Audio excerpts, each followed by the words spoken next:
Gestión avanzada de artículos.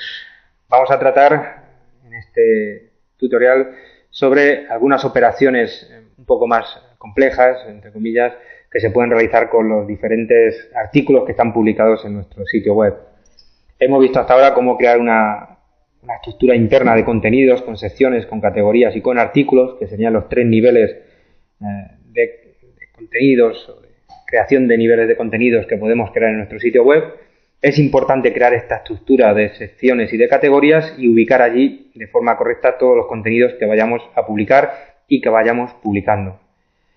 El gestor de artículos, que es el que nos ocupa en este tutorial, si pulsamos en él, veremos que nos ofrece muchas más posibilidades de las que hemos comentado hasta ahora, simplemente de crear nuevos artículos o de editar, pulsando en ellos, los ya existentes. La barra de botones que aparece en la parte superior derecha nos va a permitir realizar muchas operaciones con los artículos que ya están publicados. Por ejemplo, podríamos enviar un artículo que está publicado al archivo, o bien podríamos desarchivarle. El archivo es una especie de almacén temporal en el que se almacenarían aquellos artículos que no queremos eliminar o borrar totalmente, por si en algún momento tenemos que volver a reutilizarlos. Para ello tan solo debemos seleccionar un artículo y pulsar en el menú en el botón Archivo. Como podemos observar, el artículo archivado aparece, no podemos hacer clic como en él, aparece como si estuviera oculto, y para volver a reutilizarle deberíamos pulsar en él y desarchivar. Aparte de este archivo, que la verdad no se utiliza demasiado, tenemos unos controles que nos van a permitir publicar y despublicar un artículo. Un artículo que ya está publicado se podría ocultar pulsando el botón despublicar, por lo que se quedaría una especie de modo borrador al que los administradores tendríamos acceso, pero desde la parte externa o pública no podríamos visualizarle. A continuación nos vienen dos botones para realizar operaciones de movido y copiado de artículos. Podemos seleccionar uno o varios, por ejemplo extensions, y podría moverle, si pulso el botón mover,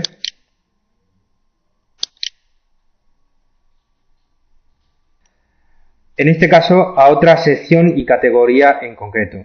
Los movimientos implican reubicar ese artículo en otra sección y categoría o ese conjunto de artículos.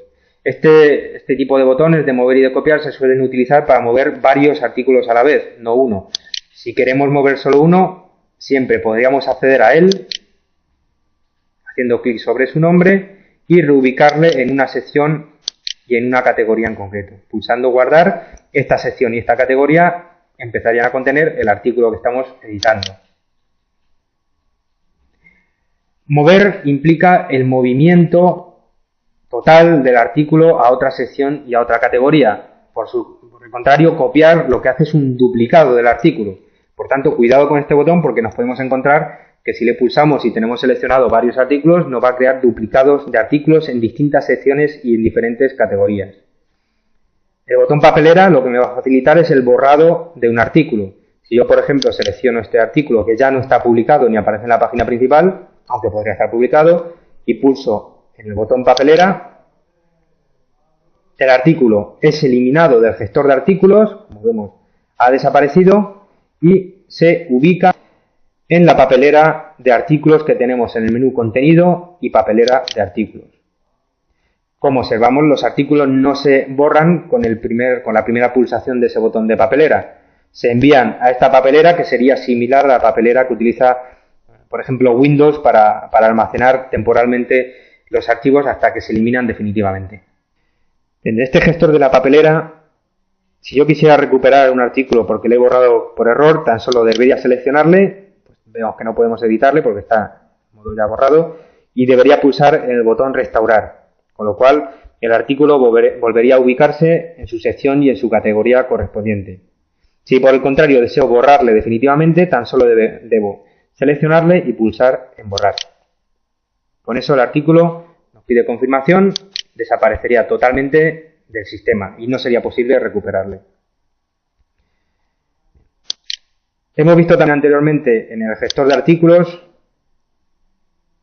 que es posible editar un artículo pulsando el botón o bien accediendo a su enlace. También podríamos crear uno nuevo Y tenemos el acceso a la ayuda de Joomla en el icono que hay más a la derecha de todos. Uno de los botones más interesantes que hay en este panel de botones sería el de preferencias. Este botón nos abrirá una ventana en la que vamos a poder definir ciertas preferencias que afectarán a todos los artículos que se publican en el sitio web. Para una descripción detallada, os invito a que visitéis la ayuda de aquí. Hay preferencias tan importantes como, por ejemplo, mostrar el título del artículo, que el título del artículo sea un enlace también, que muestre el texto de introducción. Simplemente seleccionando ocultar o mostrar, modificaremos estas preferencias en los artículos. Además, podemos hacer que se muestre, por ejemplo, el nombre de sección, que el título de la sección sea enlazable, el título de la categoría, etc. También podemos definir ciertos parámetros, como por ejemplo, entre estas preferencias también podremos, por ejemplo, mostrar u ocultar el nombre del autor del artículo, la creación, en qué fecha y en qué hora fue creado, modificado, mostrar el enlace de leer más y otras muchas opciones, como por ejemplo ocultar los iconos de PDF, de imprimir y de correo que se muestran en los propios artículos. Bueno, esto sería en cuanto a la configuración de los parámetros globales que se definían con respecto a cada artículo y que afectarán al funcionamiento. Una vez que hayamos modificado algo, deberemos